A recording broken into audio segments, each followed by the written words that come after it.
শ্রেষ্ঠ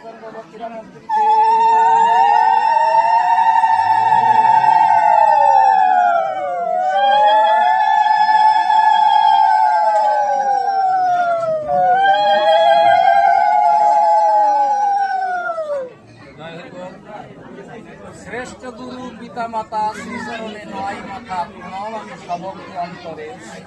তোমাদের কৃপা গুণে আসিলাম এ ভুবনে, তাই পিতা মাতাই শ্রেষ্ঠ গুরু। জল দিলে তাদের পায়, হরিচাঁদ তুষ্ট হয়, বলেন হরি বাঞ্ছা কল্যাণ। ছোটবেলা কোলে করে মা বাবা শিখালো মোরে জগতের গুরু হরিচাঁদ, তাই তিনি আর তোমারে শ্রদ্ধা ভক্তি সহকারে শ্রীচরণে জানাই প্রণাম। পতিত জনের বন্ধু গুরুচাঁদ কৃপা সিন্ধু শ্রীচরণে জানাই প্রণাম। শান্তি সত্য ভামামায় প্রণামী ওই রাঙা পায়, তোমার অধম সন্তানদের পুরাও মনস্কামনা। অদ্যকার এই হরিবাসরে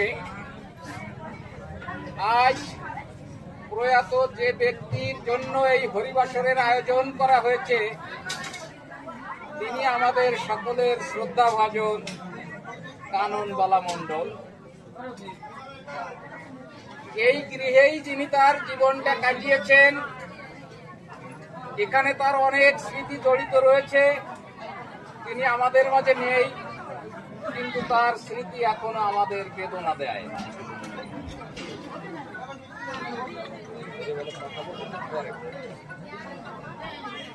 আমার বিশ্বকবি রবীন্দ্রনাথ ঠাকুর বলেছেন, ঘরে যে ফুল ভোরবেলাতে হয় না সে তো হারা, সেই ধরা ফুল লয় সে জনম নতুন নতুন চারা। কানন বলা আমাদের মাঝে নেই, আছে শুধু তার স্মৃতি। মানুষ যে দেশে গেলে আর কোনোদিন ফিরে আসে না, তিনি এখন সে দেশে চলে গেছেন, কিন্তু তার চারা রেখে গেছেন। কবিগুরুর ভাষায় মিলন মণ্ডল, বিপ্লব মণ্ডল, শর্মা মণ্ডল ও মমতা মণ্ডল।